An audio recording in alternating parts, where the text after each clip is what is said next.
Aujourd'hui, avec l'aide d'Allah Tabarak wa Ta'ala, j'ai envie de vous parler d'un hadith du prophète sallallahu alayhi wa sallam qui est très connu, riche en leçons. Il fait partie des hadiths que chaque musulman, chaque musulmane doit connaître. C'est l'histoire des trois hommes qui cherchaient refuge dans une grotte. Qui connaît le hadith? Levez la main. Qui ne connaît pas le hadith? Levez la main. Il n'y a pas de vote blanc normalement. Parfait. Barakallahu fikum. Abdullah ibn Umar ibn al-Khattab radiyallahu anhu wa an jami' as-sahaba, il a rapporté que le prophète sallallahu alayhi wa sallam a dit: trois hommes de ceux qui étaient avant vous se mirent en route jusqu'à la tombée du soir qui les fit entrer dans une grotte où ils se réfugièrent. Il y a trois hommes qui sont en chemin, puis le soir arrive et ils sont rentrés dans une grotte pour se réfugier. Un rocher dégringola de la montagne et boucha l'entrée de la grotte. Essayez d'imaginer cette situation. À une époque où le téléphone portable il n'existe pas, on réalise qu'ils sont dans une vraie épreuve, n'est-ce pas? Il y a un rocher qui est tombé de la montagne et qui a bouché l'entrée de la grotte. Impossible pour eux de sortir. Ils dirent alors: rien ne pourra nous sauver de ce rocher si ce n'est le fait d'invoquer Allah, exalté soit-il, en évoquant vos bonnes actions passées. Chacun de ces trois va invoquer Allah Tabarak wa Ta'ala par une bonne action qu'il a faite pour qu'Allah les délivre de leur épreuve. Le premier va dire: oh Allah, j'avais deux parents âgés. Écoutez bien s'il vous plaît.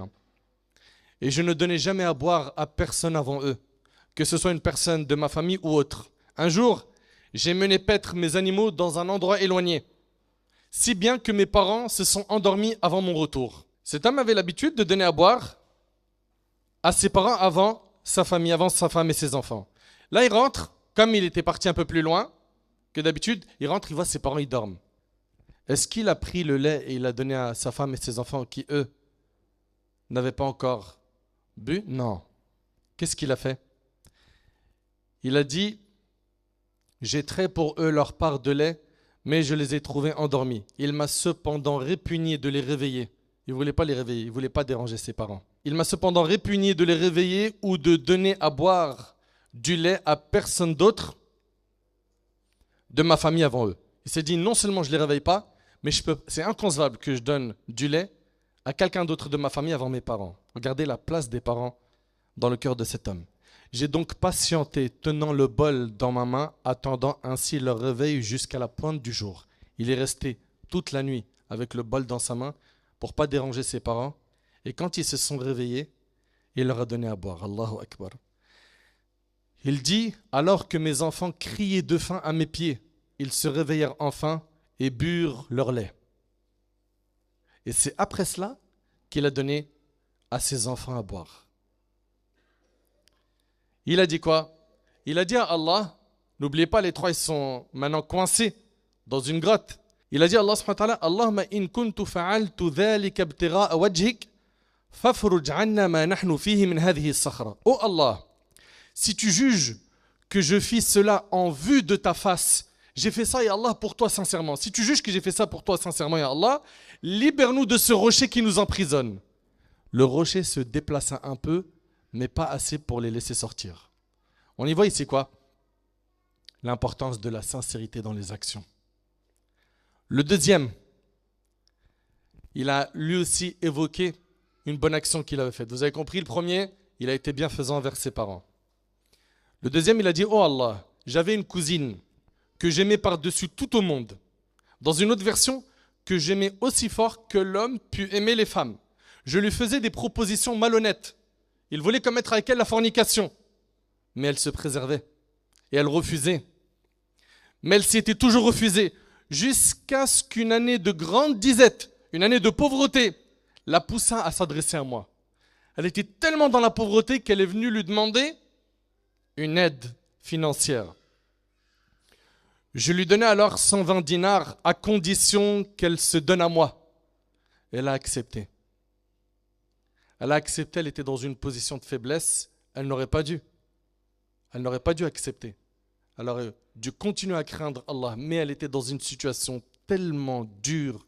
L'épreuve financière était tellement dure qu'elle a fini par dire « j'accepte ». Il lui a donc donné les 120 dinars. Une fois que je me suis installé entre ses deux jambes, dit l'homme, elle lui a dit « crains Allah et ne romps le cachet, c'est-à-dire l'hymen, que dans la légitimité du mariage. » Elle lui a dit « crains Allah, si cet acte doit être fait, ne le fais que dans le mariage. » L'homme a dit « je la laissa alors, bien qu'elle fût pour moi l'être que j'aimais le plus. Et je lui ai quand même donné l'or que je lui avais laissé. » Il n'a pas repris les 120 dinars. Et il a dit, en invoquant Allah, « Allahumma in kuntu fa'altu dhalika ibtigha'a wajhik, fafruj 'anna ma nahnu fihi. » Oh Allah, si tu juges que je fis cela en vue de ta face, libère-nous de ce rocher qui nous emprisonne. Ya Allah, si tu juges que j'ai délaissé la fornication avec cette femme pour toi, que j'ai fait ça sincèrement pour toi, libère-nous de cette épreuve. Le rocher se déplaça encore un peu, mais pas assez pour les faire sortir. Et là, qui va arriver? Le troisième. Le troisième a dit, oh Allah, j'ai pris à mon service des salariés que j'ai tous rémunérés, sauf l'un d'eux qui partit en me laissant son salaire. Donc c'est un salarié qui a travaillé et qui n'a pas reçu son salaire du patron. Vous suivez? Il est parti. Est-ce que le patron il s'est dit, puisqu'il n'est pas là, bah khlas, il est parti, je mets ça dans ma poche. Quelle est la position de l'islam ici? C'est de lui garder ce bien, ce dû. On est bien d'accord que le salarié n'en a pas fait don à son patron. Il est parti, il n'a rien dit. Eh bien, non seulement il lui a gardé, il a été honnête, mais plus que ça, il a fait fructifier son argent. Allahu Akbar. Qu'est-ce qu'il a fait? Il a dit, je lui fis fructifier donc son salaire, son argent, jusqu'à en faire une grande fortune. Après un certain temps, il vint me dire, ô esclave d'Allah, donne-moi mon salaire. Je lui dis, tu vois tout ce que tu vois là, comme chameau, bovin, ovin, tu vois tous ces animaux? Et esclave, tout ça, c'est le produit de ton salaire, prends tout. L'homme lui a dit, ô esclave d'Allah, est-ce que tu te moques de moi? C'est pas ça que je devais recevoir, là c'est trop. Mais qu'est-ce qu'il a fait lui? Il a non seulement gardé ses bienfaits, mais il les a fait fructifier pour que l'argent augmente. Allahu Akbar, l'honnêteté. Il a dit, je ne me moque point de toi. Il prit alors tous ses biens et partit chez lui sans rien en laisser. Et le troisième a dit, Allahumma in kuntu fa'altu dhalika ibtigha'a wajhik, fafruj 'anna ma nahnu fihi, fanfajarat as-sakhratu fakharaju yamshun. Il a dit, oh Allah, si tu juges que je fis cela en vue de ta face, libère-nous de ce rocher qui nous emprisonne. Le rocher s'écarta alors et ils sortirent en marchant. Et le hadith ici, il est rapporté par Bukhari et Muslim. Il est authentique. Et il fait partie des premiers hadiths que vous trouvez dans le livre que normalement vous avez tous chez vous, Riyad al-Salihin. Dans ce hadith, on y voit la puissance d'Allah tabaraka wa ta'ala. On y voit que lorsqu'une personne est éprouvée, Allah tabaraka wa ta'ala, par sa puissance, il peut le libérer de son épreuve. Et ici, on a plein de leçons. Je me suis contenté de vous en citer 7. 7, j'aimerais qu'elles soient retenues. Les 3 premières leçons sont très faciles à absorber. Vous avez juste à vous rappeler du hadith et ça sera facile pour vous. La première leçon, c'est la vertu d'obéir à ses parents et le fait que cela fasse partie des bonnes actions qui libèrent des épreuves. Wallah et mes frères, on vit une époque, et je m'adresse également à mes sœurs, où il y a énormément d'ingratitude envers les parents, énormément d'irrespect envers les parents, énormément de mauvais comportements envers les parents. On croit tout comprendre. Parfois, on croit que c'est des gamins ou des gens de notre âge, et on se permet de leur répondre. Et non, ta remarque, elle n'est pas pertinente, maman. Mais t'as pas compris, je vais t'expliquer. Elle est en train de bouillir au lieu qu'il éteint le feu, non, il rajoute de l'huile. Et vous savez, le grand souci, c'est quoi? C'est que le jour où un des parents part, il meurt, c'est une des portes du paradis qui se ferme à toi. Tant qu'ils sont vivants, tu as 2 portes qui mènent au paradis. C'est un accès facile. Tu cherches le paradis dans plein d'actions. Il y a des actions qui sont simples. Tu es chez toi, fais-les rire comme tu les as fait pleurer. Mets des pansements sur leurs blessures. Toi qui as été mauvais, ingrat, qui les a fait craquer, qui les a fait pleurer. Tant qu'ils sont en vie, profite. Parce qu'une de leurs invocations, tu ne peux pas imaginer ce que ça peut te procurer comme bénédiction dans ta vie. Vous ne pouvez pas imaginer. Et vous savez, quand je parle de ça, moi aujourd'hui je suis père de famille, je sais de quoi je parle. Hein. J'ai 16 ans à la maison, j'ai 13 ans, j'ai 17. J'ai l'âge où, voilà, on veut montrer que nous aussi on comprend. Parfois, voilà, il y a certains qui veulent le petit bras de fer avec papa, avec maman. Non, c'est moi qui va gagner. Non, il faut que je l'explique. Non, non, non, non, non. Elle est fautive. Même si elle est fautive, écrase-toi, c'est ta mère. Même s'il est fautif, tu t'écrases. Les textes que l'on a, les menaces qu'on a sur le mauvais traitement des parents, ils sont vraiment, vraiment, vraiment effrayants. Quand le prophète, à titre d'exemple, il dit que parmi les gens, il y en aura, il cite une catégorie de personnes, Allah n'acceptera de lui aucune œuvre, ni obligatoire, ni surrogatoire, parmi eux, celui qui maltraite ses parents. Allah, il accepte de lui aucune action, ni obligatoire, ni surrogatoire. Tu veux aller où? Tu veux aller où avec ton mauvais comportement avec tes parents? Non, mais tu ne peux pas imaginer, mon frère Nader, ce qu'ils m'ont fait. Ce n'est pas à eux de s'adapter à toi, c'est l'inverse. Le jour où nos frères et nos sœurs, surtout nos enfants, ils vont comprendre ça, ils vont gagner beaucoup de temps. Ce n'est pas à eux de s'adapter à toi, c'est à toi de t'adapter à eux. Et tant qu'ils sont en vie, profite pour jamais ne les mettre en colère. Ne jamais avoir une nuit qui passe et ta mère elle est en train de pleurer à cause de toi ou ton père.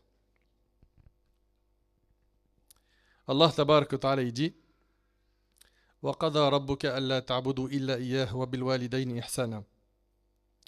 Ton Seigneur vous ordonne de n'adorer que lui, de faire preuve de bonté envers vos pères et mères. Et le prophète, alayhi salatu wassalam, quand dans le hadith d'Ibn Mas'ud, on lui a demandé quelle est la meilleure œuvre aux yeux d'Allah, quelle est la meilleure œuvre aux yeux d'Allah, il a dit l'accomplissement de la prière à son temps prescrit. La meilleure œuvre auprès d'Allah, c'est de faire la prière à l'heure.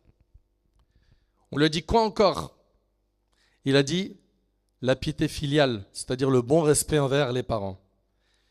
On lui a dit quoi encore? Il a dit le combat dans le service d'Allah. Et le hadith, il est rapporté par Bukhari Muslim. Parmi les meilleures actions, il y a le fait d'être bon vers ses parents. Ça, c'est donc la première leçon. Et on a vu cet homme qui a gardé le lait dans ses mains. Il a passé sa nuit à attendre que ses parents se réveillent pour ne pas les déranger. Allahu Akbar. Soyez de cela. Soulagez vos parents et profitez de leurs invocations. Deuxième leçon de ce hadith, la vertu de la chasteté. Et le fait que l'une des meilleures œuvres que l'homme puisse accomplir est de s'abstenir de pratiquer la fornication alors qu'il en a la possibilité. On n'a pas aujourd'hui à vous faire un dessin de ce qui se passe dans notre contexte avec les réseaux sociaux, l'école, la fac, la bibliothèque, etc., les collègues de travail. Bref. Vous savez que les chemins qui mènent à ce péché aujourd'hui sont trop nombreux. Même tu te préserves, tu es dans ton coin, la fornication vient taper à ta porte. Et on vit dans une époque où c'est vrai, c'est difficile de tenir face à la tentation. Mais, sans craignant Allah tabaraka wa ta'ala, qu'Allah subhanahu wa ta'ala, il va vous accorder une issue favorable. Il va te donner, bi'idhnillah, un mari pieux, une femme pieuse. Il va faire grandir la lumière de la foi dans ton cœur. Il va t'accorder mieux que ce que tu as délaissé dans le haram. Parce que le prophète sallallahu alayhi wa sallam a dit que celui qui délaisse quelque chose pour Allah, Allah il le remplace par quelque chose de meilleur. Et puis, on a dans l'histoire l'exemple du prophète Yusuf alayhi salam. Le prophète Yusuf alayhi salam, il était beau. Et Zulaykha à son époque, elle était également belle. Elle lui a fait des avances pour qu'il tombe dans le péché de la fornication. Dans ce qu'il a dit à Allah dans le Coran, il a dit que il préférait la prison à ce à quoi elle l'appelait. Il préférait être emprisonné que de commettre ce péché. Et quand je pense aujourd'hui que plein de frères et plein de sœurs sont tombés dedans, dans ce péché, et ils ne regrettent pas.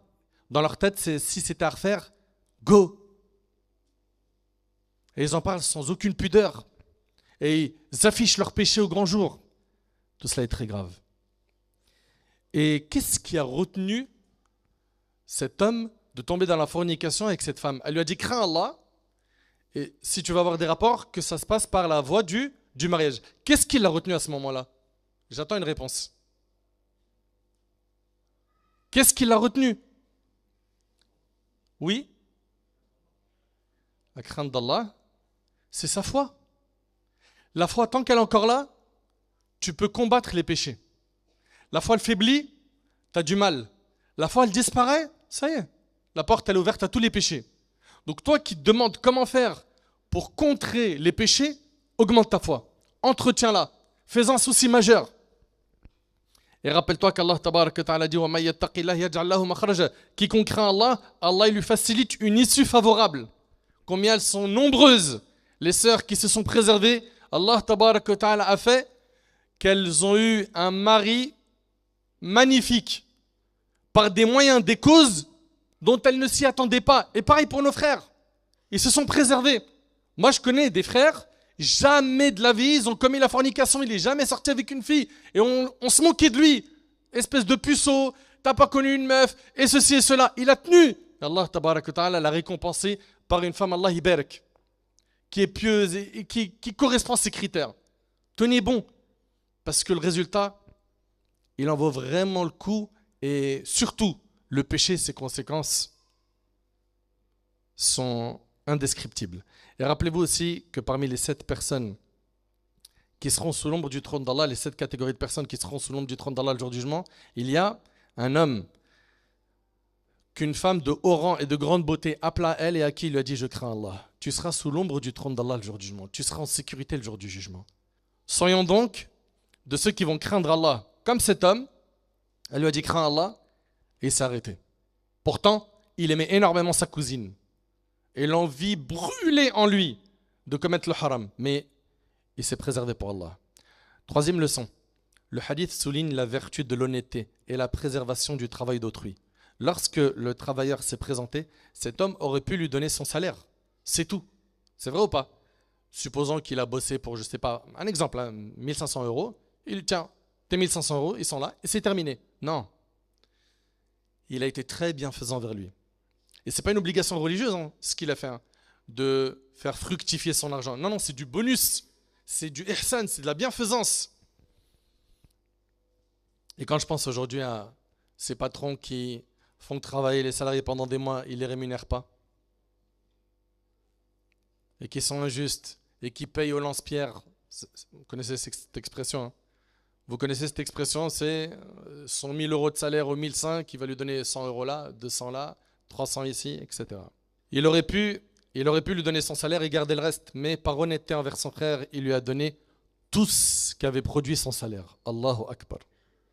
Allah tabaraka ta'ala dit وَالَّذِينَ هُمْ لِأَمَانَاتِهِمْ وَعَهْدِهِمْ رَاعُونَ. Ceux qui respectent les dépôts qui leur sont confiés et honorent leur engagement. Et ici Allah ta'ala il décrit les croyants dans la sourate justement, les croyants, la sourate 23.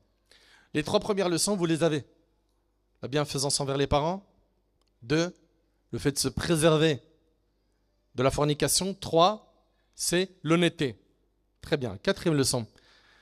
Une des meilleures manières de sortir d'une épreuve, c'est d'invoquer Allah tabaraka ta'ala. Car Allah tabaraka ta'ala entend les invocations et les exauce. Allah tabaraka ta'ala dit وَإِذَا سَأَلَكَ عِبَادِي عَنِّي فَإِنِّي قَرِيبٌ أُجِيبُ دَعْوَةَ الدَّاعِ إِذَا دَعَانِ فَلْيَسْتَجِيبُوا لِي وَلْيُؤْمِنُوا بِي لَعَلَّهُمْ يَرْشُدُونَ. Si mes serviteurs t'interrogent à mon sujet, Allah Ta'ala parle au prophète sallam, il lui dit, si mes serviteurs t'interrogent à mon sujet, qu'ils sachent que je suis proche. Allah Ta'ala, il est proche de toi. Invoque-le. Ce n'est pas le réflexe qu'on a quand on est en difficulté, quand on est dans une épreuve. Généralement, on va chercher à appeler quelqu'un qui a un haut poste, qui est bien placé, qui a des contacts. Pourquoi? Parce que lui, normalement, avec ses contacts, il va me débloquer ma situation. Mais tu as le meilleur des contacts? Si mes serviteurs t'interrogent à mon sujet, qu'ils sachent que je suis proche, j'exauce l'invocation de celui qui m'invoque, qu'ils répondent à mon appel en se soumettant à moi et croient en moi afin qu'ils soient bien guidés. On est jusqu'à maintenant à 4 leçons. La quatrième, on a dit, c'est l'invocation. 5. Tu veux qu'Allah ta'ala t'aide quand tu es dans l'épreuve, dans le four de l'épreuve, dans la difficulté. Quand tout va bien, sois proche d'Allah. Ta'arraf ala Allah fi raqa, ya'rifka fi shidda. Comme a dit le prophète sallallahu alayhi wa sallam, connais Allah dans les moments d'aisance, quand tout va bien, il sera à tes côtés dans les moments de détresse. Le prophète Yunus alayhi salam, après un tirage au sort, tout le monde connaît l'histoire. Il se retrouve à être dans le ventre d'un poisson. Dans le ventre d'un poisson. Mais l'épreuve, elle est terrible. Quel humain peut l'entendre? Quel humain peut l'aider? Même s'il vivait à une époque où il y avait quoi? Le smartphone, dans les profondeurs de la mer. Quel réseau tu vas avoir? Et il est dans cette dure épreuve et il se rappelle d'Allah tabarak wa ta'ala. Il va même dire La ilaha illa ant, subhanak inni kuntu min adh-dhalimin.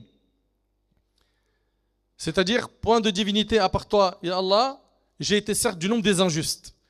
Et Allah tabarak wa ta'ala, il nous dit dans le Coran فَلَوْلَا أَنَّهُ كَانَ مِنَ الْمُسَبِّحِينَ لَلَبِثَ فِي بَطْنِهِ إِلَى يَوْمِ يُبْعَثُونَ. Allahu Akbar. Allah Azza wa Jalla, il dit, et si avant cela, il n'avait pas été de ceux qui glorifient Allah, il serait resté dans son ventre, le ventre du poisson, jusqu'au jour de la résurrection. Ce qui a sauvé le prophète Yunus alayhi salam, c'est que quand tout allait bien, il était très proche d'Allah. Et quand il s'est retrouvé dans le four de l'épreuve, Allah était à ses côtés. Allah Ta'ala dit وَنَجَّيْنَاهُ مِنَ الْغَمِّ وَكَذَلِكَ نُنْجِي الْمُؤْمِنِينَ. Nous l'avons exaucé et sauvé de son affliction. C'est ainsi que nous sauvons les croyants. Qu'est-ce qui a sauvé le prophète Yunus alayhi salam quand il était dans le four de l'épreuve? C'est justement que quand tout allait bien, il était proche d'Allah. Et d'ailleurs, ces 3 hommes qui étaient dans la grotte, ils ont ce point en commun. C'est quoi? C'est que c'était des gens qui cherchaient à être pieux quand tout allait bien. Ça les a aidés dans le moment où ils étaient quoi? Dans l'épreuve, lorsque le rocher a coincé l'entrée de la grotte. 6e leçon, et c'est l'avant-dernière, c'est l'importance de la sincérité. Quand on fait des actions, il faut faire le nécessaire pour être sincère. L'importance de la sincérité. La sincérité est l'une des meilleures solutions permettant de se sortir des situations difficiles. En effet, chacun d'eux a dit « Oh Allah, si tu juges que j'ai fait cela en vue de ta face, pour toi sincèrement, en cherchant ton agrément, libère-nous de ce rocher qui nous emprisonne. » On en est à 6 leçons. Qui peut me les répéter? Allez. La première, le bon comportement envers les parents. Le 2, le fait de se préserver de la fornication. 3, c'est l'honnêteté. 4, l'invocation. 5, on a dit, connais Allah dans l'aisance, il sera à tes côtés dans les moments de détresse. 6, la sincérité. Et 7, et c'est le dernier point. Et le 7 là, j'aimerais qu'on s'attarde dessus, Inch'Allah. 7, il est permis de supplier Allah subhanahu wa ta'ala par ses bonnes œuvres. D'invoquer Allah par ses bonnes œuvres. C'est ce qu'ils ont fait. N'est-ce pas? Ils ont dit quoi? Oh Allah, si tu juges que j'ai fait cela en vue de ta face, libère-nous. Donc ils ont évoqué une bonne action qu'ils ont faite et ils ont invoqué Allah subhanahu wa ta'ala. Il est permis de supplier Allah subhanahu wa ta'ala par ses bonnes œuvres. En effet, chacun d'eux suppliait Allah subhanahu wa ta'ala par la bonne œuvre qu'il avait faite afin qu'Allah les sorte de la situation difficile dans laquelle ils se trouvaient. Et Ibn Taymiyyah rahmallah, il dit quant au fait de se rapprocher d'Allah en s'orientant vers lui, en l'invoquant à l'aide des œuvres pieuses qu'il a ordonnées, n'est l'objet d'aucune polémique, aucune divergence. C'est permis de faire ça. Ce qu'ils ont fait là, c'est quelque chose de permis. Et dans le cas d'une dure épreuve, essaye d'imaginer que tu te retrouves dans le désert, au bled, avec ton véhicule et tombe en panne. Il n'y a pas un chat autour de toi. Et tu n'as plus de réseau. Essaye d'imaginer que tu montes dans l'ascenseur et le trou là, en face de la porte de l'ascenseur, tu fais tomber les clés de ta maison. et les clés de la voiture, du parking, tout. Ok? Essaye d'imaginer que ton médecin t'annonce une maladie et il te précise, tu n'en sortiras pas, celle-là, c'est ta fin. La question que j'ai à vous poser et que je me pose, avons-nous accompli une bonne action, au moins une, avec sincérité, avec laquelle on pourrait supplier Allah subhanahu wa ta'ala de nous débloquer de notre épreuve, comme l'ont fait ces trois hommes? Avons-nous déjà accompli des actions secrètes que seul Allah connaît? Ou est-ce qu'à chaque fois qu'on fait une bonne action, on est obligé de raconter ça à tout le monde? Parce que ça nous brûle le cœur de ne pas dire aux gens, hey, j'ai fait ça, hein. Hey, au passage, je t'ai pas dit, hein. J'ai fait ça, j'ai appris ça, hein. J'ai appris telle sourate, j'ai appris ces versets, j'ai appris ça, j'ai fait telle aumône. Avons-nous déjà accompli des actions secrètes que seul Allah connaît? Est-ce qu'on arrive à cacher nos bonnes actions pour les protéger de l'ostentation? Est-ce qu'il nous est déjà arrivé une fois de pleurer par crainte d'Allah la nuit sans le dire à quelqu'un, sans que quelqu'un parmi les humains ne le sache? Est-ce qu'on s'est déjà levé la nuit pour faire quelques rak'at, quelques unités de prière sans que quelqu'un ne le sache, discrètement? Est-ce que tu as déjà fait une aumône en secret pendant des années pour soulager un orphelin ou des orphelins ou des pauvres de ta famille ou autre sans le dire à quelqu'un? Vous remarquerez que malheureusement beaucoup de gens, ils vont réussir à tenir un certain temps dans le fait de cacher la bonne action, mais à un moment donné ils craquent, ils ressentent le besoin d'avoir des compliments, des éloges, la reconnaissance des humains. Ah non mais moi j'ai fait ça, hein. Ah mais ça là, mais c'est moi qui est derrière ça. Ça, c'est... Jamais de la vie, les pieux prédécesseurs, ils se sont comportés comme ça. Jamais. Au contraire. Ils cachaient leurs bonnes actions. Ils cachaient leurs bonnes actions. Faisons donc des efforts afin de cacher nos bonnes actions, afin de garantir qu'elles soient acceptées auprès d'Allah subhanahu wa ta'ala, et surtout qu'elles puissent être utilisées pour supplier Allah de nous débloquer d'une de nos dures épreuves. Voilà, pour être, on va dire, le plus concis possible, les grandes leçons que l'on doit tirer de ce hadith.